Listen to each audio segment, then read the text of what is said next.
Good evening, boys and girls, and welcome to a Sunday edition of the Gridiron Power Hour. For those of you who were tuning into Facebook Live yesterday, we were talking the funnier side of sports and other things.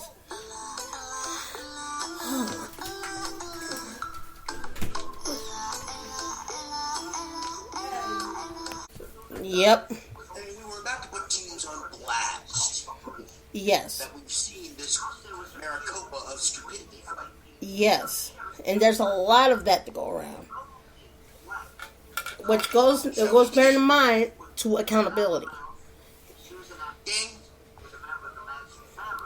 Alright, first of all, we're going to start with, of course, the Houston Texans. With the way they're handling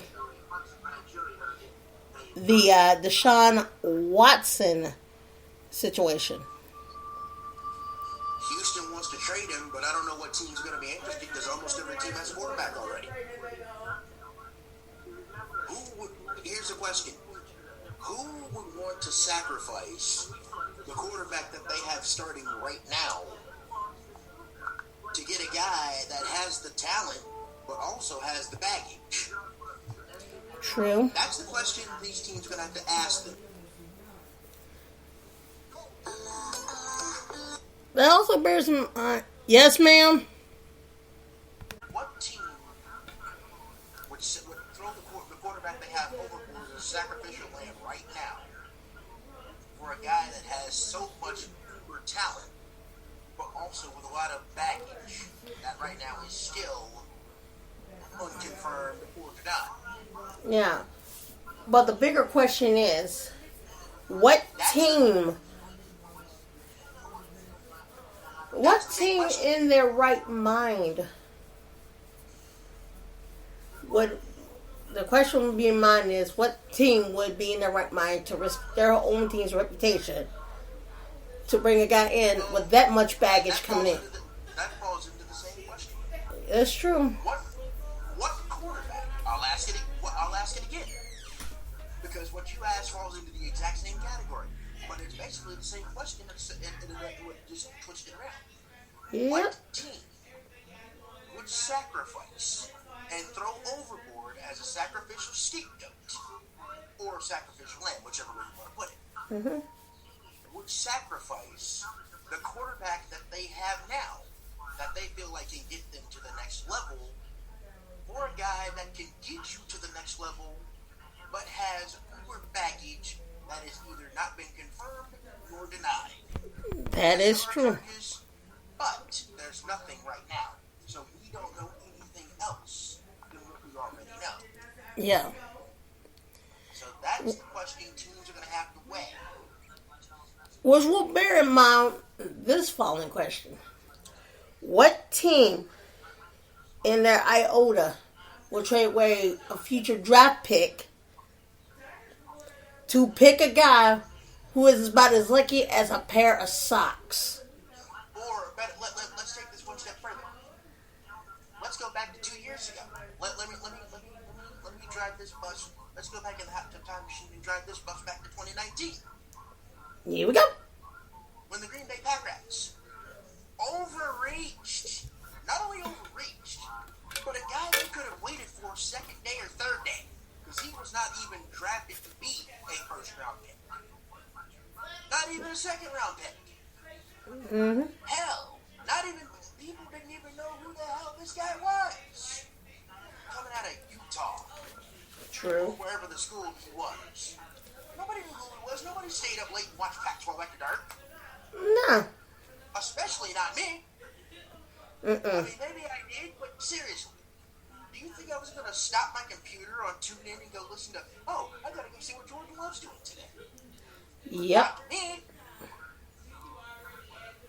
And the Green Bay Packers had the unmitigated gall to reach for a quarterback that they could have at least waited for either on day 2 or day 3. Better be day 3. Now, let's rewind this back a little bit further. What team in their right mind would trade away their main weapons on offense good ones who can help you win a season, to a team that, well, hasn't reached the playoffs since 1995. And that was way before Pat Tillman died. Yep. Now, And let's take this one step further. What GM in their right mind would not have not even a line of communication with the best quarterback they've had since Brett Favre and Bart Starr? The elite of the elite. One of the greatest pantheon of the pantheon ever. And you have the unmitigated goal, stick him with a bucket of balls below average offensive line. true. Horseshit wide receiving core except for one. Tight ends that can't catch gold straight. And your best tailback in Aaron Jones. And you don't give this man no help at wide receiver, no help on the offensive line, no help on the defensive front. If you even did a scintilla of a job there, we're not talking about Green Bay not missing the Super Bowl for 11 years. Now, let's talk about we're going to hold some teams in accountability as the points of stupidity. Oh, that's stupidity. Now, bear in mind, folks. Now answer me this. Let's put another one out here. What GM would reach for a quarterback that's not even going to be close to the field in at least 4 years? He's going to have to wait at least another 3 more years to even get a snap. Yeah.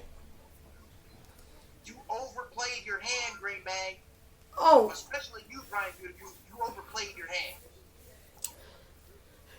You not only overplayed it, but now you're getting your quarterback that should have gotten help for 2 years ago. You're getting help now when he wants out. And he basically said in no uncertain terms this.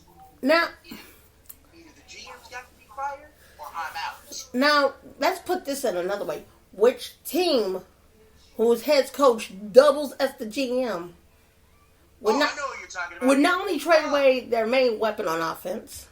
Well, let's take this one step further. How about this? He trades his best weapon on offense. He does a horse butt offensive. He gets a horse butt offensive left tackle that hasn't really done anything. You trade what? Your best wide receiver.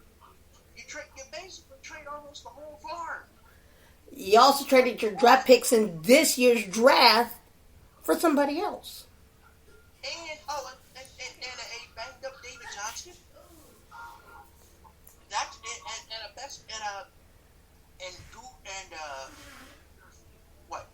Duke Johnson or whatever? Yeah, it was Duke Johnson. That's your best backfield you can come up with Deshaun Watson? Oh, and the Texans don't shot themselves more in the foot. Because not only did they lost J.J. Watt, Yep. they also lost Will Fuller in the draft. And I think he went to the Ravens, I think. He certainly did. Actually, no. Because if memory serves me correct, they traded him to the New England Patriots. Oh, yeah, I forgot. They put him on the same team with Jonnu Smith. See, here's the thing. What the Patriots have done, they've gotten better real fast. Yeah, but they still got Cam Newton as their quarterback. Well, I'm just going to say this. It's not a matter of if, but a matter of when. No. Until Mac Jones is on the field. It's no longer a matter of if, it's a matter of when. I don't think he's going to start week 1, but I could see him starting by week 4. Now, let's ask this question, and who in their right mind would give a quarterback a 15-figure contract? Wait, who got a 15-figure contract? That'll be Dak Prescott, that 126. No, wait a minute. That's 12 figures. $1 million. Well, Patrick Mahomes, if we're talking about Patrick Mahomes, he's never been together. No, we're talking about Dak Prescott. Well, hold on. Let's be fair. until last year, Dak Prescott had not missed a start. Okay? Until he got his arm broken and he got sat out for the rest of the season. Let's be fair. Andy Dalton stepped in Now. and got concussed.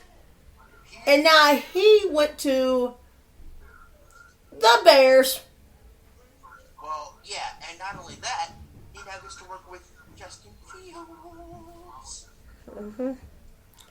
Now, I'll tell you where the Cowboys have overplayed their hand a little bit.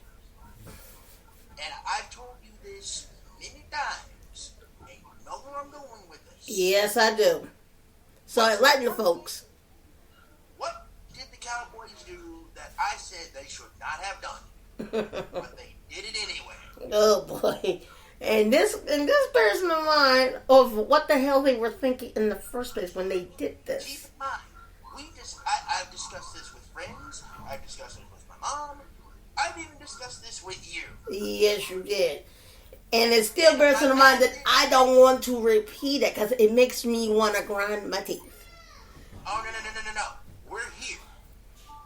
There's no backing out now. Is you true? So why don't you go ahead and tell the folks? Because I don't want to spoil. I think you remember what I told you. Yeah, I remember it and it slipped my mind. So you're going to have to remind me and the folks. Let me remind you, boys and girls. What's what is the cardinal rule that you should never do under any circumstance necessary? Unless he's elite, like, I don't know, Paul Horning, Jim Taylor, let me think, Dorsey Levens, let me think, Emmitt Smith, Michael Irving, who else? Yes, Troy Aikman, Staubach, and others. This man ain't even close to elite. This man got fat, happy, lazy syndrome when he got his money. And you could tell it too. Mm-hmm. He didn't put in the effort that he put in before he got his payday. Speaking of somebody in that same category, there's one thing that I cannot stand. Is a lazy bum. You're paying a guy that is not giving effort and is loafing. Zeke Elliott, I'm pointing at you. Yep. This year, let me tell you something. I better see 1,000 yards from you, receiving and rushing. I better see the effort that I saw when you were at Ohio State. Mm-hmm. Come back when you got drafted in 2018. I better see that effort for the money they're paying. But otherwise, you're gonna get showed up again by the 2-time Offensive Player of the Year, which is King Herring himself. Derrick Henry, Christian McCaffrey, all those boys that passed you by a wide margin. Not just a margin. It is almost about as wide as the Great Divide. That's how wide it is. Yep. So, ladies and gentlemen, boys and girls, here's the other short end of it. And speaking of names who got them big paydays but ain't put forth the effort. And by the way, this segment is what I like to refer to as players who got their money and they are stealing it. Isaiah Wilson, since he got drafted last year, he didn't put forth an effort. He got cut. No. Don't get me started on him.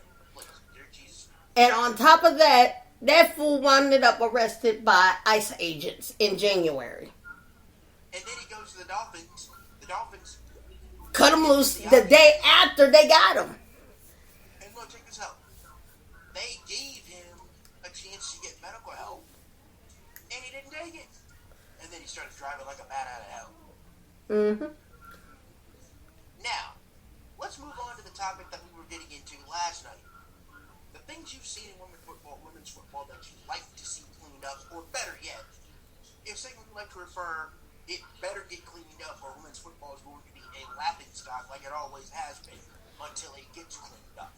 Well, first thing I want to talk about on women's football is not only the uniforms, because we as women, we take pride in modesty. Because there's a saying in the Bible, you have to be modest in everything you say and everything you do. Yeah, you're playing. How you think, how you speak, and how you act depends on what you do.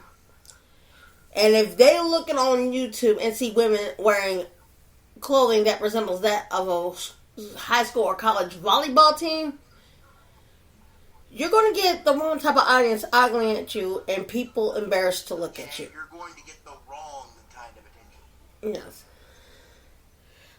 And also the same thing goes with your equipment. You've got to protect your players at all times. If you don't, you're going to be liable when they get hurt or worse, killed on that field. And I can't stand this enough. And let's talk about. And I can't stand this enough when the LFL's version of a football helmet happens to be a hockey helmet. A hockey helmet is not going to protect your head from a concussion, folks. Basically, all men, and yeah, even some women had concussions. Those things is no joke. No, it's your life. Yes, it's your brain that's gonna. An actual helmet protects your. Basically, let's just put this in a nutshell. People need you around. And a football helmet is the one. It's the one piece of equipment that protects you, that keeps you from being a different sort of a fully functioning adult to somebody resembling an Alzheimer's patient who forgets everything and has the brain capacity of an old person. No. Think of a football helmet as a seatbelt in your car. What do you think will happen if one day you get in your car, get into a lane of traffic, or a car comes up behind you, and you're not wearing your seatbelt?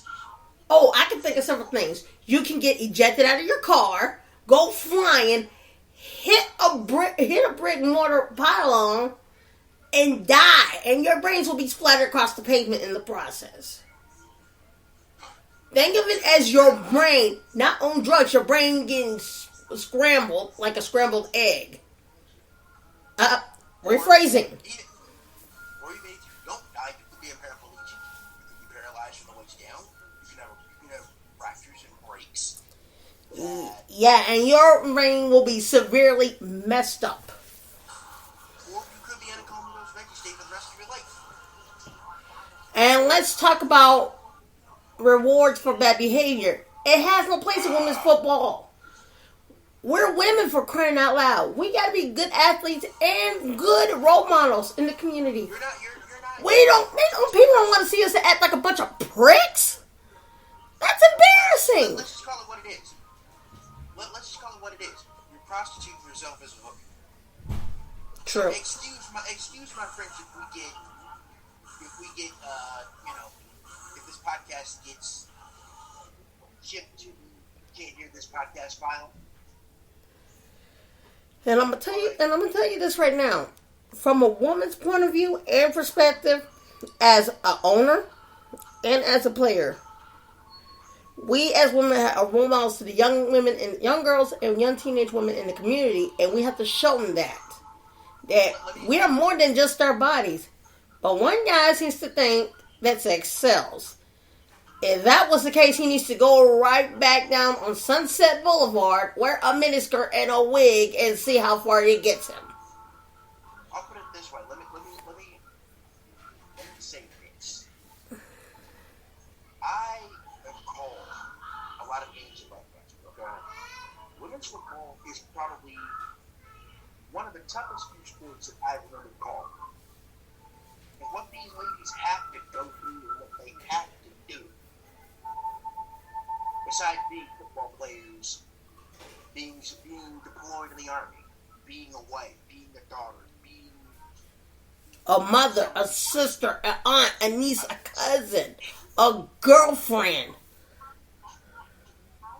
That's one thing. All those. That's one thing that still eludes us. That we are personified as human.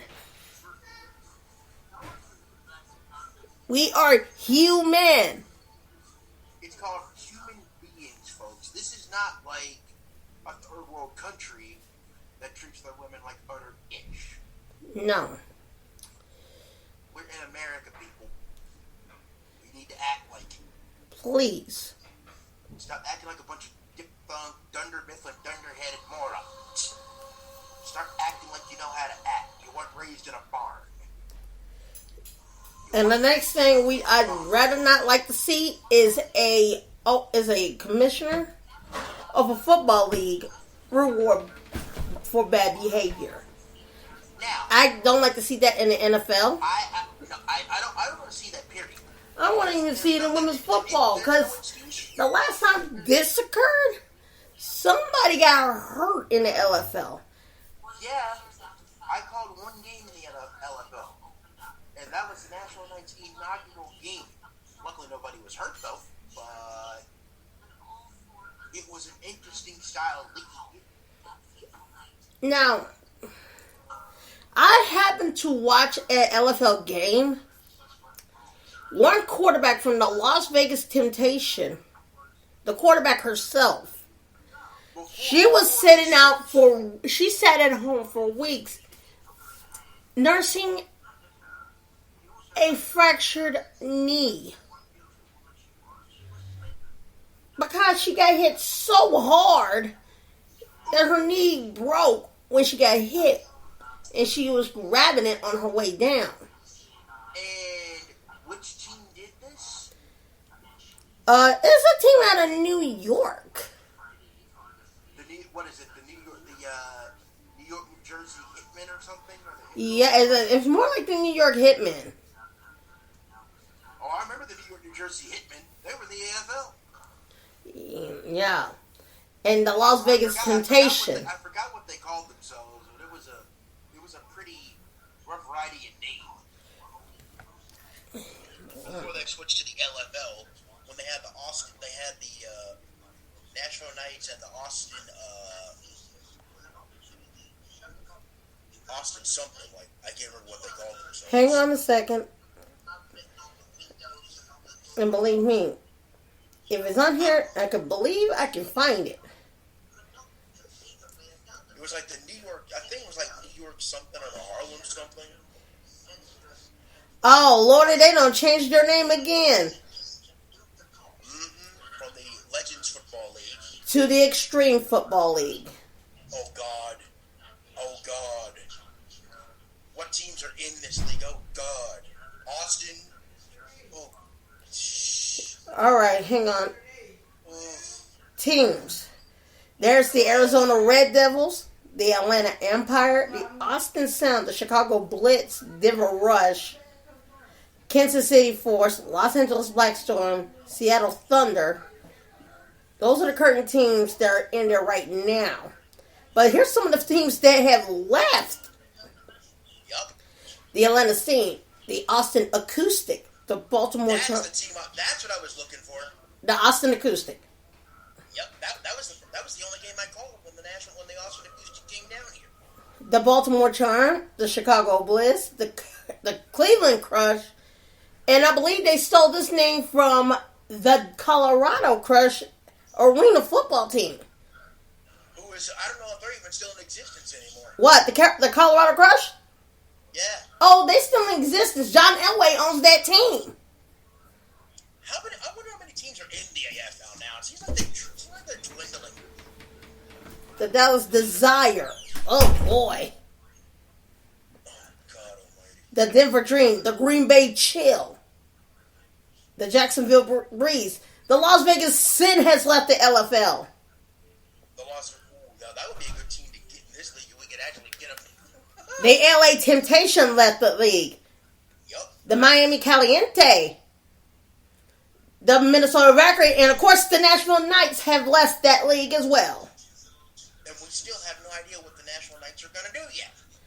The New England Liberty, the New York Majesty, the Omaha Heart, the Orlando Fantasy, the Philadelphia Passion. Oh boy. Oh boy.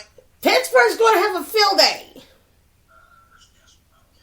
the Pittsburgh Rebellion, the San Diego Seduction, the Seattle Mist, the Tampa Breeze, the Toledo Crush, the Toronto Triumph, the only team in Canada.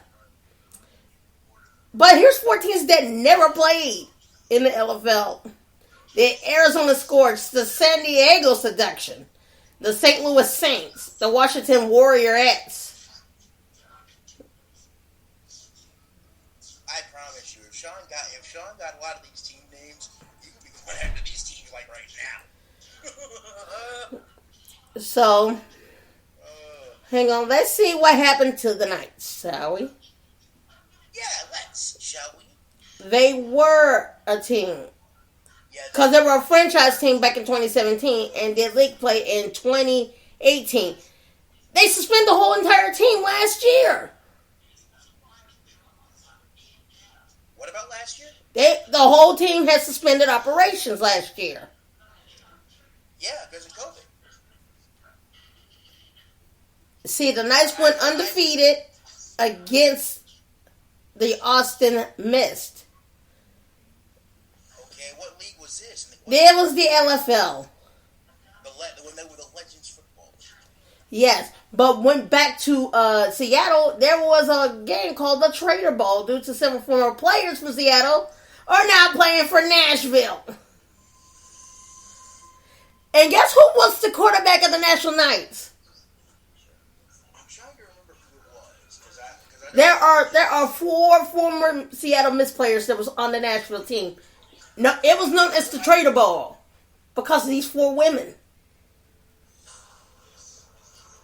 One of them is the quarterback. One of the 2 quarterbacks in the LFL that got injured because somebody pissed on their plays. And it turns out that the Seattle team was the dirtiest team of all.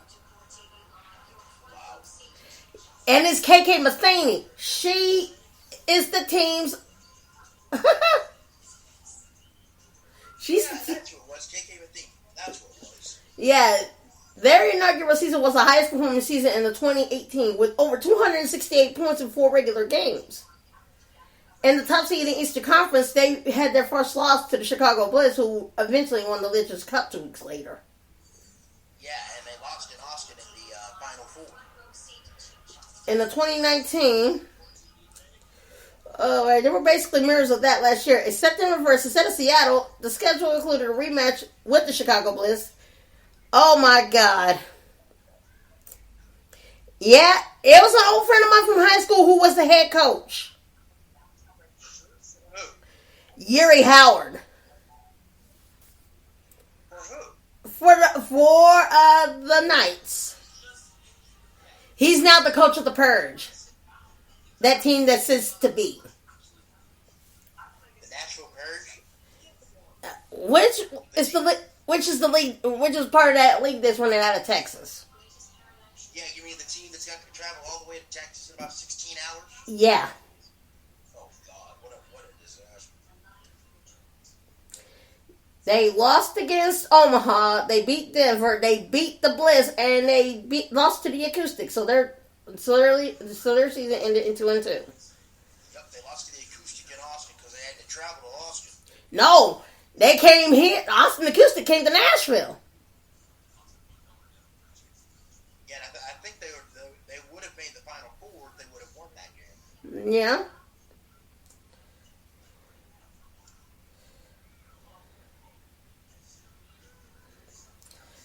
Because you see, the road game that was against Seattle Mist was known as the Trader Bowl.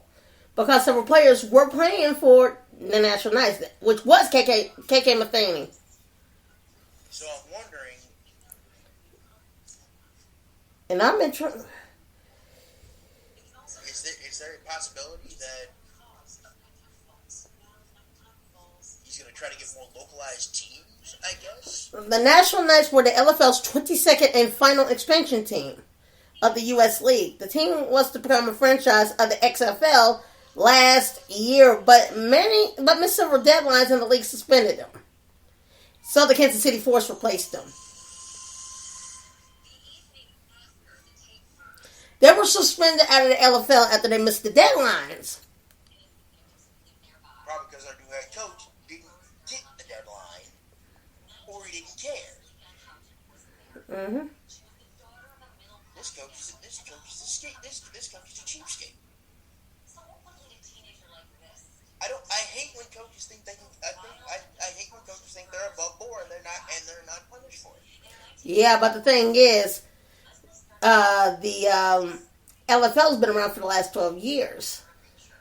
And I think Danica Blake was the team coach when they came on board in 2018. She was coach and owner. She was coach and owner.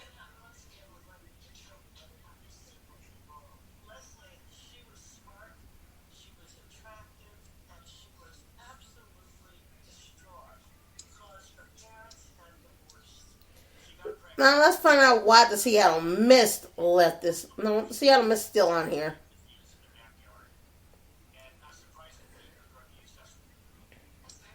Because I told Sean to go look up the Nashville Knights just to see if he's considered.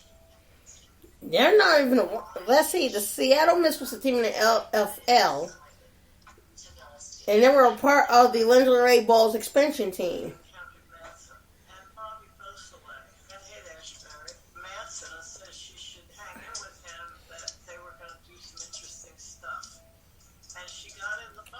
Let's see. The league rebranded as the LFL in 2013, shifted away from the Super Bowl halftime shows. Following the 2019 season, they ceased operations and relaunched as the XFL, the Extreme Football League, last year. All former LFL teams rebranded received new brands, and the Mist were replaced by the Seattle Thunder. The one thing I know is about them, they can't decide what their name of their league is. They just cannot decide. That's one thing that drives me nuts about this league. They can't decide what their name is. At all.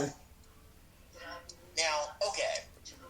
So Dominic Malloy, Stevie Schooner, KK Matheny,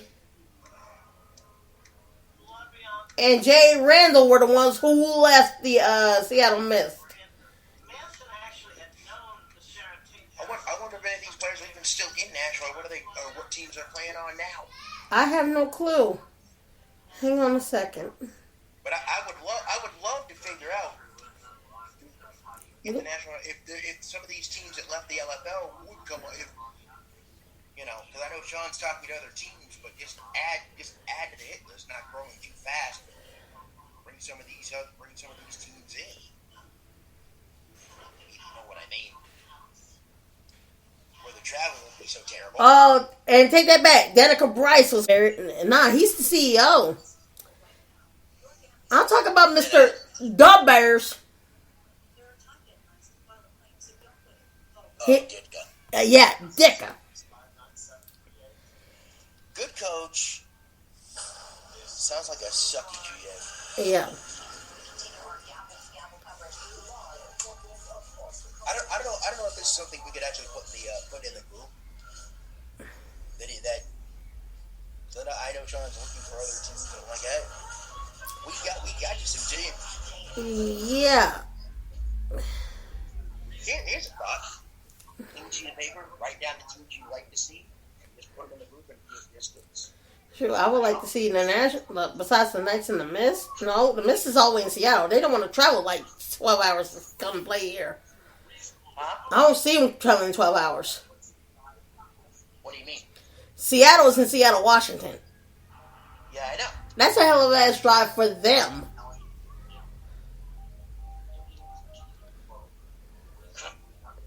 Well, I'm thinking maybe Omaha would probably come in, maybe.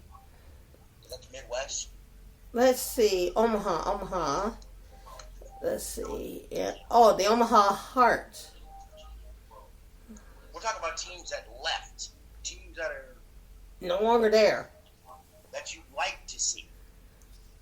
If you could get Sean to pull it off. Since you already have a team name in it, if they want to come on board.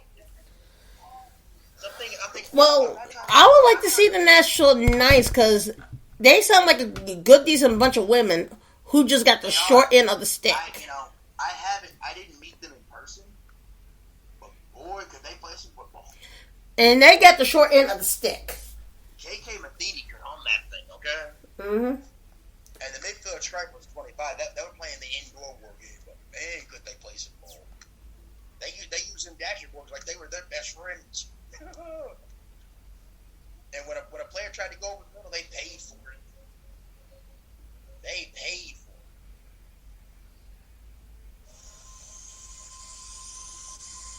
I wish National Middleton I wish this nightmare team in Nashville could join forces. Because if Nashville ever came in the league, then I have to make a choice. Mm-hmm. Leave you and go to them, or stay where I'm at.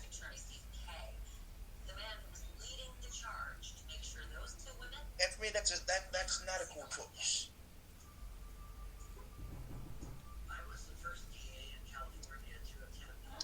I'm just saying. Yep.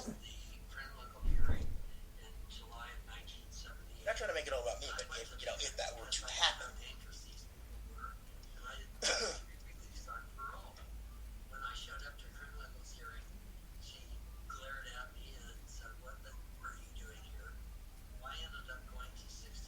I guess we can close this podcast. I think we covered everything, didn't we? We basically covered the serious issues. But, like I said, there's one issue that nobody can even count on. After Mr. Irrelevant was picked by the Tampa Bay. Well, keep in mind, Mr. Irrelevant last year, Ryan Suck Up, got a Super Bowl last year. Yeah. And on that note, what do we got Friday? Friday's going to be a topic that needs the Bears to be told, because it hasn't been told on any other podcast. Oh boy! And it surrounds the Me Too culture. Now, what do we have for Nightmares All Access next Saturday? Hopefully my tight end will have herself together so she can be the first guest. Hopefully, have everything together. You might need to confirm. Mm-hmm. So until Friday, where After Hours will pick up, and also the hashtag Ask Us Anything within topic or anything off the board within reason and keeping it clean. Because as you know, ask a stupid question that is defaming or degrading, and it will get blocked and it will get reported, but you will be banned from asking questions. Just letting you know ahead of time. If you do that, you're out. Mm-hmm. And for those that want to find out, and for those that want to actually ask questions and all that good jazz, you guys should go on to twitter.com/